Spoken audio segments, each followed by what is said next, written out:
Hi there, everyone. It's been a little while. Not super long, but long enough. I had recorded a couple videos, but I was under the weather, so decided not to post them. I have another topic I'm going to talk about probably tomorrow or the next day, but for today, just to get into the video, the topic is going to be these pre-debut extensions that we've been seeing of late in baseball. More notably, 3 of them. One of them in the works today, 2 of them within the last week or so. Speaking of Konnor Griffin, Colt Emerson, and Pratt.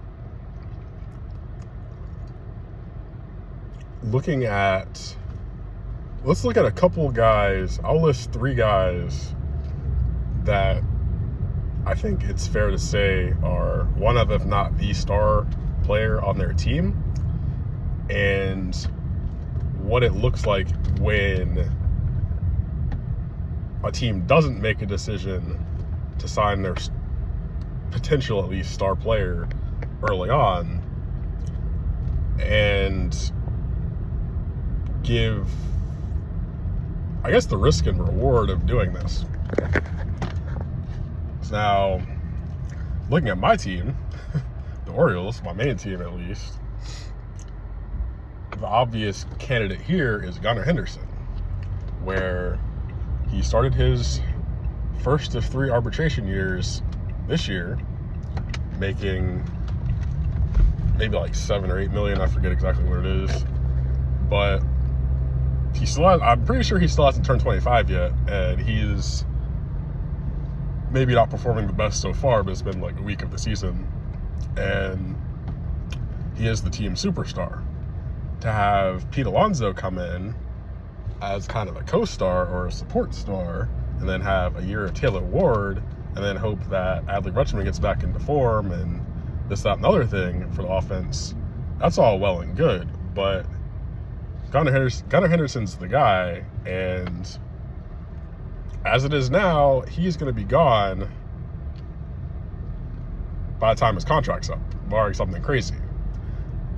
Looking at the Pirates with another former prospect, who is their best player now, Paul Skeens, again, having won Rookie of the Year and then a Cy Young, they haven't extended him, and the odds of that are quite low at this point. Similarly, you look at the Tigers, this is a different situation because he's much older and had injuries and took a while to get to his prime, but Tarik Skubal's another one, where if you don't get that extension done, this dude's out the door after this year. And if you don't trade him at the deadline, you're basically getting a comp pick for your best player, which is not a fair trade by any means, obviously. And another one I'll just mention, it's not the same thing, but it again shows the dangers of this, is how the Angels handled Shohei Ohtani in his last few months with the team, where they foolishly thought they were going to compete, decided to acquire people at the deadline. I'm pretty sure they lost a really promising prospect in the process of doing that, which makes it all the worse, rather than trading Ohtani for whatever they could get, which would have been significant because of Shohei Ohtani. And they didn't make the playoffs and lost him for nothing because, yeah, I mean, not much is going to compare to that. Even if you trade him, it's going to be obviously not a fair value situation where it's a guy with a couple months left, but even with a year, look at, and this is not the same level, say Freddie Peralta or Corbin Burns or whoever, where you get essentially a couple decent prospects, a pitcher and a position player, that can help your team, but it's not like Brandon Sproat and Jet Williams. Maybe that's just a different situation, but the point is, that's why it's important to lock guys down long term before they run down their deals. Now, talking about these players themselves and the risk and potential reward, that's the next part of this. So let's start with the guy I probably know least about. That would be Cooper Pratt. The Brewers, what do the Brewers have right now? They have Joey Ortiz, who's good glove, can't really hit. They just traded Caleb Durbin, who has not performed well, and again, it's tiny sample size, but who's looked horrible for the Red Sox so far. So they look pretty good having gotten rid of him. They have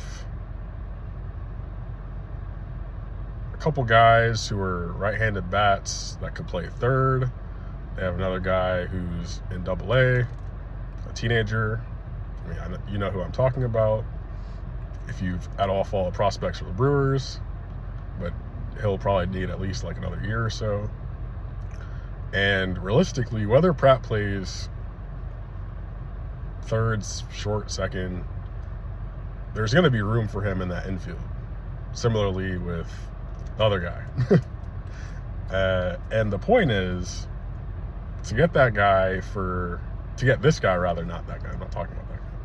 To get a guy who is in AAA, who's never played in the majors yet, but has at least one or two tools that pretty clearly will play in the majors, they're taking that risk so that they don't end up in a situation where they don't get enough of the good years of the player, essentially. So think about why they signed Christian Yelich. At that point, before the injuries took their toll, and his body just basically degraded really quickly, and he's now a DH / below average fielder and left, Christian Yelich was one of the better players in the game, and either won an MVP or was at least an MVP candidate in like 2018 or whatever year that was. So to have him, he's the only dude with a long-term contract that's at all like significant within the grand scheme. Brandon Woodruff has a 1 year and signed a qualifying offer, so that's 1 year. Like he's making a lot of money, but it's only 1 year. Yelich's was long. Like that was like a 7-year deal or whatever it was. That's the point. Where if you have, and moving on to the next one, because I don't have that much to say about Cooper Pratt. I haven't watched much of his minor league games, and obviously he's not debuted in the majors yet, so there's not much you can say there. Moving on to, we'll just say Colt Emerson next. There's a clear spot in the roster for him, which is, and people are not going to like this necessarily, but J.P. Crawford, he has this year, and that's it, unless something's happened that I haven't caught, remaining on his deal. So essentially, I'm going to just assume, well, maybe the deal will start this year, maybe not, whatever. The point is, it's not much for this year, and next year, considering he obviously hasn't debuted yet, next year it'll be less than Crawford's was making, and they'll have him, Young, Donovan, I guess Rivas for their infield. And that should be enough, realistically. Like, let's just say Young and Rivas still platoon at second, you have Emerson at short, and then you have Donovan at third or something like that. Or maybe however they work that. You see what I'm saying? It's like the money is being reallocated for a younger and potentially better player. Crawford's been a good player and had a Gold Glove defensive season, but you don't want to keep paying him a lot of money when you have another guy who can play the same position, at least in theory, and you've just signed him. So that's kind of the point of the deal. Now with Konnor Griffin, give me a second here.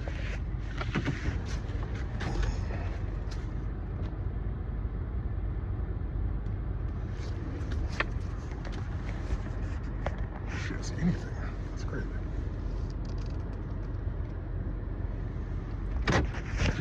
With Konnor Griffin, I think the reality is that on the left side of that infield, there's Nick Gonzalez and Jared Triolo.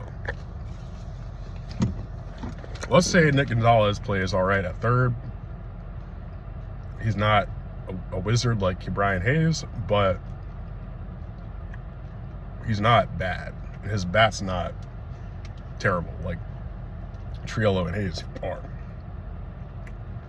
So, to get Griffin in, goodness gracious, I just want eating these habanero nut snacks.